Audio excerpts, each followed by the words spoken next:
kiat memahami buku yang dibaca. Keberhasilan kita memahami pesan yang disampaikan penulis dalam buku yang ditulisnya sangat ditentukan oleh kemampuan kita membaca. Oleh karena itu, jika kita dapat memahami pesan penulis tersebut, kita termasuk orang yang terampil membaca. Ketika membaca buku, kita berupaya menghubungkan pikiran kita dengan informasi yang terungkap di dalamnya.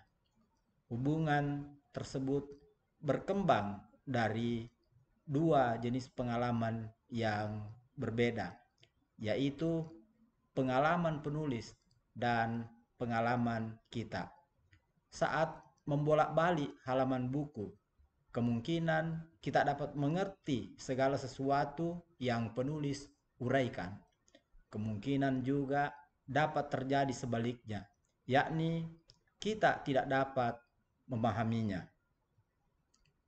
Komunikasi kita dengan penulis harus terjalin dengan baik. Apabila kita memahami isi buku yang dibaca, berarti kita memiliki persepsi yang sama dengan penulis.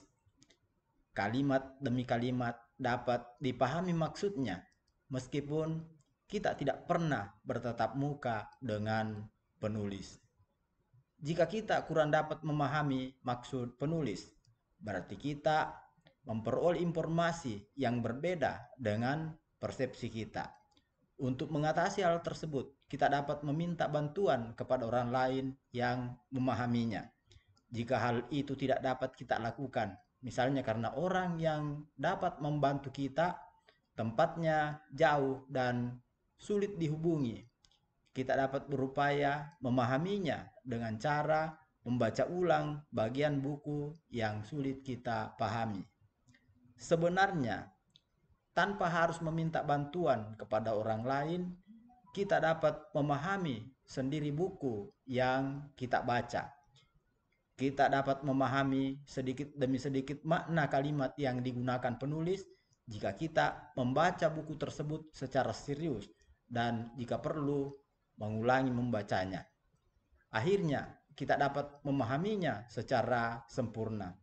Hal yang seperti inilah yang harus kita perhatikan agar dapat memahami buku yang kita baca sehingga dapat menambah pengetahuan dan keterampilan atau menambah pengalaman kita sehingga kita lebih bijak dalam merespon informasi yang baru atau informasi yang berbeda dengan yang kita peroleh sebelumnya.